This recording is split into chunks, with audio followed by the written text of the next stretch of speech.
Good morning students, today we will study mathematics में previous class में हमने देखा एलसीएम किस तरीके से निकालते हैं, एचसीएफ किस तरीके से निकालते हैं। ठीक है, आज के क्लास में हम देखेंगे प्राइम फैक्टराइजेशन मेथड और इसके आगे की जो प्रोसेसेस है वो। तो प्राइम फैक्टराइजेशन मेथड मतलब क्या है।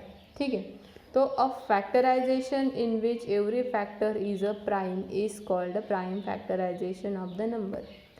तो ये तो इसकी डेफिनेशन है, लेकिन हमें समझना है कि प्राइम फैक्टराइजेशन मतलब होता क्या है।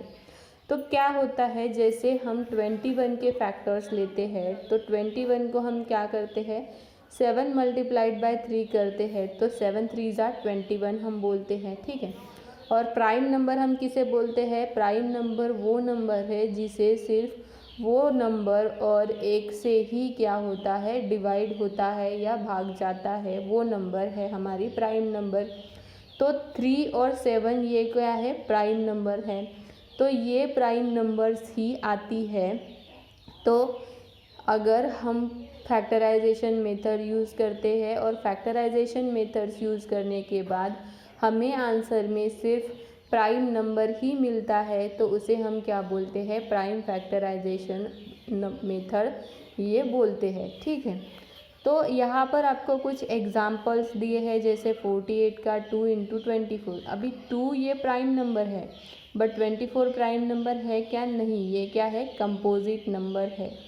ठीक है, तो इस तरीके का अगर होता है, इस तरीके से अगर होता है तो all the composite number can be factorized further as shown below. This ring number are the prime factors. तो जो रिंग नंबर मतलब ये जो रिंग नंबर है ये क्या है, हमारे प्राइम फैक्टर्स है, मतलब ये प्राइम नंबर्स है। और जो यहाँ पर जो रहेंगे तो दूसरे हम उसे मल्टीप्लाई करते हैं वो हमारे हैं कंपोजिट नंबर्स, तो कम्प्लीटली फैक्टराइज नंबर्स। तो इसके बेसिस पर ये जो ट्री हमने बनाया है इसके बेसिस पर ही हमें एक्सरसाइज है, एक्सरसाइज 5.7, तो हम ये सॉल्व करके देखते हैं। एक दो एग्जांपल इसके हम सॉल्व करेंगे, बाकी आपको होमवर्क में करनी है। Find the factorization of a given number by making a factor tree. तो यहाँ पे आपको फैक्टर ट्री बनानी है। ठीक है, तो यहाँ पे कितने से हम 2 को मल्टीप्लाई करेंगे तो 48 आता है, 4 और 2, 24 मल्टीप्लाइड बाय 2 इज़ 48। ठीक है, और 2 इज़ मल्टीप्लाइड बाय 12। ठीक है, तो ये आता है 24। तो 2 इन मल्टीप्लाइड बाय 6 तो क्या आता है, 12 आता है। 6 मल्टीप्लाइड बाय 2 इज़ 12 और 2 multiplied by 3 is equal to 6। तो इस तरीके से ये ट्री हमें कंप्लीट करनी है। 150 है। ठीक है, तो 150 मल्टीप्लाइड बाय कितने से हम 2 से करेंगे, कितने से मल्टीप्लाई करेंगे, 75 से मल्टीप्लाई करेंगे तो आएगा 150। फिर 3, 15 3 ज़ा 75। ठीक है, फिर 5 मल्टीप्लाइड बाय 3, 5 3 ज़ा 15। तो इस तरीके से आपको ये और ये इनकी क्या करनी है, ट्री बनानी है। नेक्स्ट है prime factorization by division. Prime factorization can also be done by repeated division of the prime number as shown. तो फाइंड द प्राइम नंबर, हमें क्या करना है, प्राइम नंबर फाइंड आउट करना है by the repeated division method. Repeated division method मतलब क्या है, जैसे हमें अगर 10 का प्राइम नंबर निकालना है तो हम उसे डिवाइडेड बाय पहले 2 करेंगे, फिर वो आएगा 5, हम उसे फिर से डिवाइडेड बाय 2 करेंगे तो वो क्या आएगा, 5 ही रहेगा, क्योंकि 2 से 5 डिवाइड होता है क्या, नहीं, तो उसके फैक्टर्स क्या आएंगे, 2 एंड 5। ठीक है, तो इस तरीके से हमें करना है बाय द डिविजिबल मेथड। तो डिविजिबल मेथड में जैसे यूजिंग डिवीजन मेथड यहाँ पे दिया है एक्सरसाइज 5.8 में, using division method find the prime factors. तो इसका हम एक एग्जांपल लेते हैं, बाकी आपको होमवर्क में करने हैं। ठीक है, तो डिवीजन मेथड्स हम किस तरीके से यूज़ करेंगे, तो हमारा क्या है 50 का हमें क्या करना है, प्राइम फैक्टराइजेशन करना है by the method of division. तो by the method of division करने के लिए हम क्या करते हैं, 2 से यहाँ पे 2 लिखेंगे और यहाँ पे 50 लिखेंगे, ठीक है। तो 2 से हम पहले इसे डिवाइड करते हैं, तो कितना आएगा, 2 से डिवाइड करने के बाद यहाँ पे आएगा 25। फिर 25 से 2 से डिवाइड होता है क्या, नहीं। कितने से डिवाइड होता है, 5 से। 5 से डिवाइड करने के बाद यहाँ पर कितने रहेंगे, 5, ठीक है। फिर हमें कितने से डिवाइड करना पड़ेगा, 5 को कितने से डिवाइड करेंगे, 5 से ही। फिर हमें कितना मिलेगा, 1, ठीक है। तो इसके फैक्टर्स क्या करेंगे, 2 × 2 × 5 × 5 × 1। तो ये इसके फैक्टर्स रहेंगे 2 × 2 × 5 × 5 × 1, ठीक है। तो ये इसके फैक्टर्स रहेंगे। इस तरीके से आपको बाय द डिवीजन मेथड आपको ये बाकी के क्वेश्चन सॉल्व करने हैं। नेक्स्ट है HCF by the prime factorization. Next हमें निकालना है प्राइम फैक्टराइजेशन मेथड से हाईएस्ट कॉमन फैक्टर। अभी प्राइम फैक्टराइजेशन हमने अभी देखा था कि प्राइम फैक्टराइजेशन मतलब क्या है, जिसका हमें फैक्टर्स क्या मिलेंगे, प्राइम नंबर्स ही मिलेंगे, ठीक है। तो हमें उससे क्या करना है, HCF निकालना है, मतलब हाईएस्ट कॉमन फैक्टर निकालना है। तो उसके लिए जैसे यहाँ पे एग्जांपल दिया है 6 और 18 का, तो use division method to find the prime factors यहाँ पे दिया है। कॉमन प्राइम फैक्टर्स जैसे यहाँ पे दिया है 2 3 2 3 3 2 3। कॉमन कौन से है, 2 और 3, तो हाईएस्ट कौन सा है, 3, तो हम क्या लेंगे उसका आंसर में 3, ठीक है। कॉमन फैक्टर 6 और 18, प्रोडक्ट उसका क्या आएगा, product of the common factor is 2 और 3 इज इक्वल टू 6, तो इसका हाईएस्ट कॉमन फैक्टर रहेगा 6। इस तरीके से लिया है, ठीक है। तो अभी हम लेते हैं यहाँ पर HCF by the prime factorization method में एग्जाम्पल, इसमें से एक लेते हैं 28, 20 और 48 का, ठीक है। हम ऐसे एक्सरसाइज में से एक एक एग्जाम्पल लेते हैं ताकि आपको समझ में आ जाए। ऑन दैट बेसिस आपको बाकी के एग्जाम्पल सॉल्व करने हैं, ठीक है। जैसे हम एक एग्जाम्पल लेते हैं 20 और 48 वाला, ठीक है। पहले तो हमें 20 के फैक्टर्स निकालने हैं, फिर हमें 48 के फैक्टर्स निकालने हैं,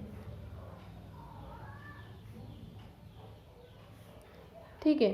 तो कौन से फैक्टर्स आएंगे, 2 से मल्टीप्लाई होता है, फिर ये 4 से भी मल्टीप्लाई होता है, फिर ये 5 से भी मल्टीप्लाई होता है, 6 से मल्टीप्लाई होता है क्या, नहीं।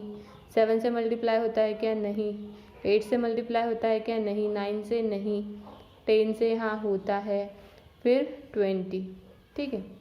नेक्स्ट है 48, तो 48 2 से मल्टीप्लाई होता है, 3 से मल्टीप्लाई होता है क्या, नहीं। फिर 4 से मल्टीप्लाई होता है, 5 से मल्टीप्लाई होता है क्या, नहीं। 6 से मल्टीप्लाई होता है क्या, हाँ। फिर 7 से मल्टीप्लाई होता है क्या,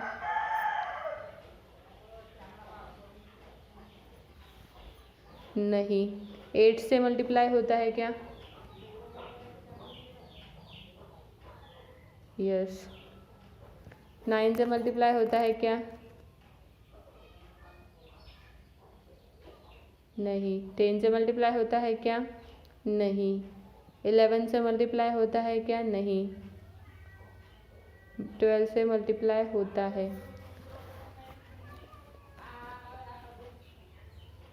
13 से नहीं होता है, 15 से नहीं होता है, 16 से होता है, 17 से नहीं होता है, 18 से होता है क्या, नहीं होता है, 19 से होता है, ठीक है। तो इसमें कॉमन कौन से है, 2 है, 4 है, और क्या है, बस यही है, 2 × 4, तो ये क्या आ जाएगा, 8। इस तरीके से आपको बाकी के हाईएस्ट कॉमन फैक्टर आपको निकालने हैं by the prime factorization method, ठीक है। LCM by prime factorization method, अभी LCM निकालना है। Prime factorization of a number जैसे यहाँ पर दिया है 12 और 15, ठीक है। 12 and the 15 of the LCM हमें निकालना है, तो 2 × 2 × 3 × 5 इज इक्वल टू 16 लिया है, ठीक है। तो यहाँ पे क्या किया है, पहले फैक्टर्स लिए हैं, फैक्टर्स लेने के बाद वहाँ पर एलसीएम निकाला है। Always consider only one factor out of the set of the common factors. तो कॉमन फैक्टर्स का जो सेट बनता है हमारे पास, तो उसमें से एक ही फैक्टर हमें क्या करना है, कंसीडर करना है। जैसे यहाँ पे एग्जाम्पल में 8 और 16 दिया है, तो 2 के पहले फैक्टर्स लिए हैं 2 इंटू 2 इंटू 2, और 16 के फैक्टर्स क्या लिए हैं 2 इंटू 2 इंटू 2 इंटू 2। तो कॉमन कितने हैं 2 इंटू 2 इंटू 2 इंटू 2, तो यहाँ पे क्या आ जाएगा 16। तो ये 16 ही उसका क्या है, 16 ही उसका एलसीएम है। तो इस तरीके से आपको एक्सरसाइज 5.10 में वो निकालना है। ठीक है, तो जैसे यहाँ पे हम लेंगे एग्जाम्पल 1 है 8 और 12 का। ठीक है, 8 और 12 में हम इसके पहले लेंगे फैक्टर्स। तो फैक्टर्स क्या है 2 इंटू 2 इंटू 2, ये इसके फैक्टर्स है। 2 इंटू 2 4, 4 इंटू 2 इज़ 8। ठीक है, 2 इंटू 2 कितने हुए ये 2 इंटू 2 4, 4 इंटू 3। ठीक है, तो यहाँ पर क्या आ जाएगा, कॉमन क्या रहेंगे ये वाले और ये वाला। ठीक है, तो 2 इंटू 2 इंटू 3 आ जाएगा। तो कितना हो जाएगा ये 2 इंटू 2 4, 4 इंटू 3 12। तो इसका एलसीएम कितना आ जाएगा 12 आ जाएगा। ठीक है, तो इस तरीके से आपको ये एक्सरसाइज में ये क्वेश्चन सॉल्व करने हैं। नेक्स्ट है question number B, complete the following factors tree. तो यहाँ पे फैक्टर ट्री कंप्लीट करना है। At the bottom of each tree write the given number as the product of its prime factor, find the LCM of the number from the prime factor. 16 लिया है, 8 into 2 is 16। फिर 8 को क्या लेंगे हम 4 into 2 is 8 into 2 वैसे ही रहेगा। फिर 4 इंटू 2 इंटू 2 इज़ 4, फिर 2 ये वैसे ही रहेगा और ये ट्री कंप्लीट बन जाएगी। उस तरीके से ये भी ट्री आपको कंप्लीट करनी है। ठीक है, उसी तरीके से आपको यहाँ पर ये ट्री दी है, ये भी ट्री आपको क्या करनी है कंप्लीट करनी है। ट्री मेथड से आपको वो कंप्लीशन करना है। ठीक है, नेक्स्ट है test of the divisibility. Test of the divisibility मतलब कितने से कितने को भाग जाता है, ये हमें किस तरीके से समझेगा। How will you test 1504 is divisible by 5। Dividing finding out the remainder is 0 will take some time. तो अगर इसे हम करेंगे तो वो क्या लेता है, लंबी प्रोसेस लेता है। तो हमें पता होना चाहिए कि इसके बेसिक रूल क्या है। अगर हमें डायरेक्टली फाइंड आउट करना है कि वो कितने किस्से से डिवाइड है। ठीक है, तो अगर हम लेते हैं 10 का डिवाइज़र, तो 10 अगर हम डिविजिबल बाय कहते हैं तो the number is divisible by 10 if it has 0 in its ones place. तो वंस प्लेस में 0 मतलब ये वंस प्लेस है, तो वंस प्लेस में 0 है मतलब ये डिविजिबल बाय 10 है। वंस प्लेस में 0 है इसके मतलब ये डिविजिबल बाय 10 है। अभी यहाँ पे नंबर अगर हम 12 देखते हैं, यहाँ पे 2 है वंस प्लेस में, तो ये डिविजिबल बाय 10 है क्या, नहीं, ये डिविजिबल बाय 10 नहीं है। इस तरीके से हमें देखना है। 5 is divisible by, if 5 is divisible when ones place में 5 रहेगा या फिर वंस प्लेस में 0 रहेगा, तो ही वो 5 से क्या है डिविजिबल है। तो 5 अगर यहाँ पे है, ठीक है, 5 अगर यहाँ पे है और 0 अगर है तो वो डिविजिबल बाय 5 रहेगा। 2 कैसे डिवाइड रहेगा, 2 अगर डिविजिबल बाय है तो इफ़ इट हैज़ अ 0 और an even number on it is place. अगर कोई भी नंबर कितनी भी बड़ी नंबर क्यों ना हो, उसके वंस प्लेस में 2 या कोई भी इवन नंबर है या 0 है तो वो दैट इज़ डिविजिबल बाय 2 है। तो ये 3 बेसिक रूल हमें पता होने, ये सिर्फ 10, 5 और 2 के लिए हमने देखा। 3 के लिए भी यहाँ पर दिया है। 6 अगर वहाँ पर होता है, 3 होता है तो वो डिविजिबल बाय 3 होता है।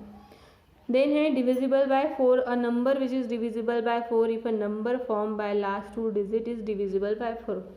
अगर लास्ट के 2 डिजिट डिविजिबल बाय 4 है मतलब उसकी एडिशन करने के बाद, तो वो नंबर्स डिविजिबल बाय 4 है।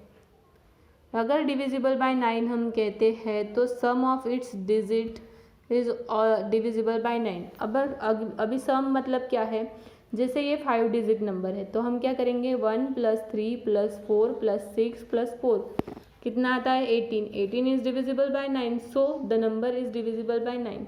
तो अगर हमें कितनी भी बड़ी संख्या किससे डिविजिबल है ये देखना है तो हम इस मेथड से, ये रूल्स हमें पता होने चाहिए कि क्या किसके लिए डिविजिबल होता है, तब हम फाइंड आउट अच्छी तरीके से कर सकते हैं। ठीक है, तो इसके बेसिस पर आपको दी है exercise 5.11 test divisibility as required. 10 है, 10 के लिए हमने क्या कहा, अगर उसके वंस प्लेस में 0 है, ये डिविजिबल बाय 0 10 है, डिविजिबल बाय 10 है, डिविजिबल बाय 10 है, डिविजिबल बाय 10 है, डिविजिबल बाय नॉट 10 है। ठीक है, तो इस तरीके से आपको देखने हैं 5, 2, 3, 4, 9 के लिए। ओके, और यहाँ तक हमारा ये चैप्टर ख़त्म हो जाता है। ठीक है, तो आज के होमवर्क में आपको क्या है, एक्सरसाइज 5.11, एक्सरसाइज 5.10, एक्सरसाइज 5.9, एक्सरसाइज 5.8 आपको करनी है और एक्सरसाइज 5.7। ठीक है, ये सारी एक्सरसाइज आपको करनी है। ऑलमोस्ट मैंने आपको करके दिए हैं, उसके बेसिस पर ही आपको आगे के कुछ जो प्रॉब्लम्स है वो छुड़ाने हैं। अगर इसमें कोई भी प्रॉब्लम आता है, कोई भी आपको समझ में नहीं आता है, तो वो क्वेश्चंस आप क्लास में पूछिए, हम उसे एक बार फिर से लेंगे। Okay students.